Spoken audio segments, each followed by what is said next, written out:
Grabe ang pinakita ng Los Angeles Lakers sa back-to-back game nila kontra Houston Rockets mga idol, na para bang may gusto talagang patunayan. Siguro naman wala na ring magiging reason ng mga haters ng LA kasi dalawang sunod na silang nanalo kontra dito sa Houston. Sa unang game kasi hindi nakapaglaro tong si Sengun, kaya marami nagsasabi na kaya lang daw nakuha ng Lake Show ang panalo ay dahil wala nga tong starting center ng Houston. Pero sa pangalawang pagkakataon naglaro na siya at hindi pa rin naman nanalo ang Rockets. Para sa mga di nakapanood ng laban, samahan nyo at i-recap natin kung ano nga ba talaga nangyari sa game na to. Nagsimula ang first half na mainit kaagad si LBJ. Dunk after dunk ba naman ang ginagawa ng all-time leading scorer, at hindi lang yan, shooting 8 out of 8 from the field. At dahil na-outscored ng Lake Show ang home team dito sa first and second quarter, kontrolado ng LA ang takbo ng laro. Natapos ng first half sa score na 67-55. Para sa mga di nakapanood ng laban, natapos to first half mga idol na si Luka at Lebron ang naging leading scorer ng Lake Show matapos makapagtala ng 18 points each. Pagpasok ng second quarter, mas lalo naging intense ang laban sa pagitan ng magkabilang kupunan. Well, sa simula kasi ng third quarter, gumawa kaagad si Durant ng 5 points. Hindi lang yan mga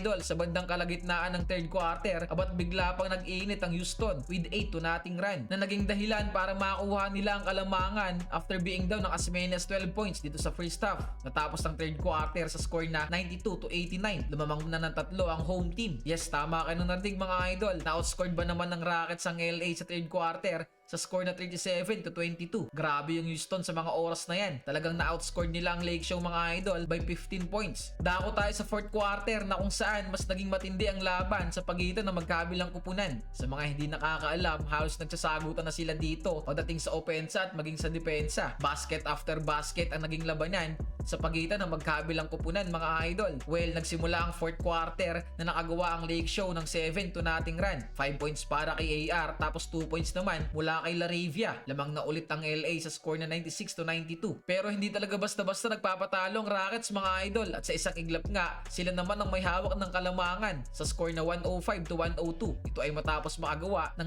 9-0 run. Mabilis namang sinagot yan ng LA ng 5-0 run. 3 points para kay LBJ habang 2 points naman dito kay Luka. Di pa dyan natatapos ang Lake Show mga idol. Nakagawa pa ulit sila ng 7-0 run na naging dahilan para palubuhin ng kalamangan sa Sham 120-111. Mula noon, hindi na nagawa pa ng Rockets makuha ang kalamangan hanggang tumunog na nga lang ang final buzzer. Wagi ang Lake Show na masungkit ang ikapito nilang sunod-sunod na panalo kontra dito sa Rockets sa score na 124-116. Para sa mga hindi nakapanood ng laban, pinangunahan ni Luka Doncic ang offense ng LA matapos umiscore ng 40 points. Samahan mo pa yan ng 9 rebounds, 10 assists at 1 steal. Ibang klase din talaga tong si Luka Doncic mga idol, no? Another MVP performance to para sa kanya. Kung kayo ang tatanungin mga kasolid, ano sa tingin nyo? Deserve ba ni Luka Magic masungkit ang MVP ngayong taon? Magkomento lang dyan sa my comment section at babasahin natin yan.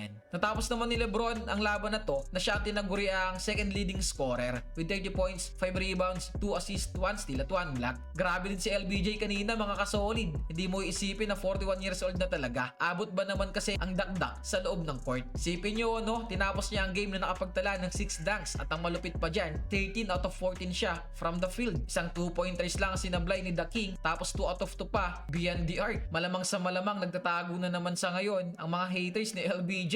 Tinapos naman ni DeAndre Ayton ng game na umiscore ng 16 points, 14 points para kay AR at 8 points naman para dito kay Rui Hachimura. Grabe tong Los Angeles Lakers sa mga nakaraang laban nila mga idol, no? Literal na may gusto talagang patunayan. Isipin nyo na lang, sa loob ng 11 games, 10 doon ang naipanalo nila, at sa ngayon nga nakuha pa nila yung 7 consecutive wins. Take note lang mga idol ha, hindi basta-basta ang mga nakalaban nila dito. Kayo mga idol, ano sa tingin nyo? Kaya ba ng Lakers masungkit ang kampeonato ngayong season? Magkomento lang dyan sa may comment section at babasahin natin yan. Maraming salamat sa solid na suporta nyo mga idol. Si Boy King dyan, I'm out.